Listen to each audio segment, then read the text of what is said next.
Hello everyone, কেমন আছেন সবাই? আশা করি সবাই ভালো আছেন। আপনাদের মাঝে আবারও আমি একটি নতুন ভিডিও নিয়ে হাজির হলাম। ব্যাকপ্যাকিং থেকে আপনারা হয়তোবা বুঝেই গেছেন আজ আমরা কোথাও যেতে চলেছি। হ্যাঁ, আজকে আমরা যাচ্ছিলাম কক্সবাজার। পুরো ভিডিওটি দেখলেই আপনারা বুঝতে পারবেন যে আমরা কক্সবাজারে কিভাবে গেলাম, কিভাবে কি করলাম।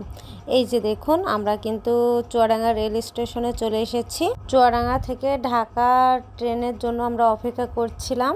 অপেক্ষা করার পরে কিন্তু আমাদের ট্রেন চলে আসে, আমরা সেই ট্রেনে উঠে পড়ি।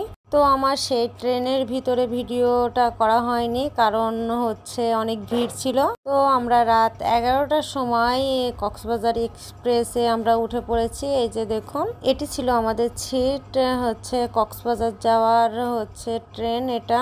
এই যে দেখুন, ট্রেনের ভিতরে এখানে অনেকেই ছিল যারা কক্সবাজারে যাওয়ার জন্য এই ট্রেনে উঠে বসেছিল। এটা ছিল Kamalapur rail station. Kamalapur rail স্টেশনে হালকা কিছু কাজ চলছিল, আপনারা হয়তো দেখতে পাচ্ছেন। আর আমাদের ট্রেনটা ছিল এই যে এটা, যা দেখতে খুব অসাধারণ লাগছিল। এই যে দেখুন, আমরা একটু বাইরে হাঁটাহাঁটি করছিলাম। আর আমাদের সিটটা ছিল কিন্তু এই যে টেবিলওয়ালা এই সিটটা। আমাদের ট্রেনটি কিন্তু কিছুক্ষণের মধ্যেই ছেড়ে দেবে, কারণ আমাদের ট্রেনে ছাড়ার সময় ছিল 11টা।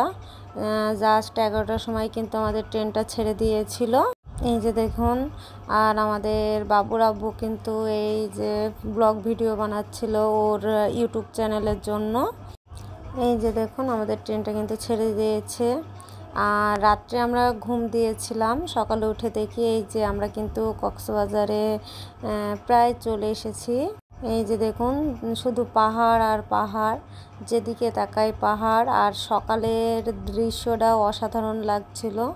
এই যে দেখুন কত সুন্দর লাগছে, পাহাড়, শুধু পাহাড় আর পাহাড়ের গা ঘেঁষে অনেক রকমের গাছগাছালি, যা দেখতে অসাধারণ লাগছিল।